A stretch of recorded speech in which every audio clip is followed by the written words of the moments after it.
So the iPhone SE 2nd generation is probably one of the most interesting iPhones Apple has ever made. I don't know if this would be the first iPhone I'd recommend people to buy anymore, but let's go and see how this iPhone holds up in the middle part of 2023. Now, first of all, with the outside of this phone, we are still getting that 4.7-inch Retina IPS panel. Again, I don't know if this is a good panel anymore. I think Apple kind of did some weird things with this device back then, but it's kind of understandable, and I would say in this day and age, it's not the ugliest looking panel, and I think it looks okay for the most part, but like I mentioned, you're probably much better off getting something that has a newer type of display and newer type of, just way it looks. Things like the iPhone 11, iPhone 11 Pro, iPhone 12, those are definitely better looking iPhones than this thing. You're getting Touch ID on the front, you're getting a lightning port at the bottom of this phone, and you're getting a full-on glass back, which looks beautiful. I will say, although this phone looks a little bit outdated, actually looks quite a bit outdated compared to phones nowadays, it actually doesn't look that bad when you actually consider that the back of this phone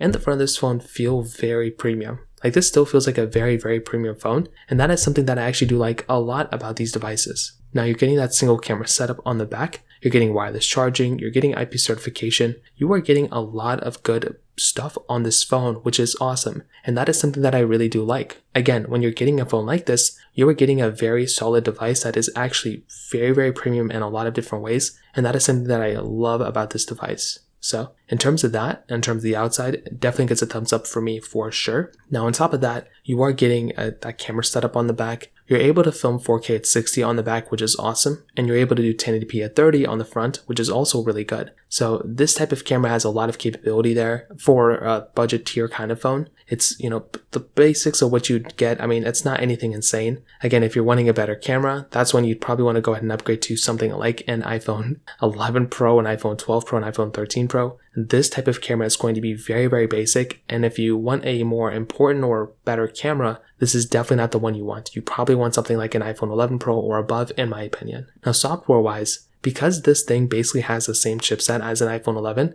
this thing is going to be in that phase where it's going to be getting the same software updates, mostly, as an iPhone 11 or iPhone 11 Pro. So in this specific situation, you should probably keep in mind that this iPhone, again, it's not going to be lasting forever, no iPhone does, but you are going to be getting a longer lasting phone from an iPhone 12, iPhone 13, or iPhone 14. But this is still going to be an iPhone that's going to be lasting quite a bit of time, and I really don't think you have too much to complain about from that aspect either. So performance-wise, like I said, it has that Apple A13 Bionic chip, and you're getting 3GB of RAM on every single model of this phone. And personally for me, I think this is a pretty decent phone from that perspective. It's not a bad performing phone by any means, and I think it's actually more of a pro than a con that this phone actually has, that type of capability right there. So personally for me, I think that iPhone gets a thumbs up for me from a performance perspective as well. The only issues I really have with this phone is like the battery life, the way this iPhone looks, and kind of the way this iPhone performs a little bit because of the lack of gesture-based design. You have to keep clicking the button here and there. But beyond that, I think it's a very good phone,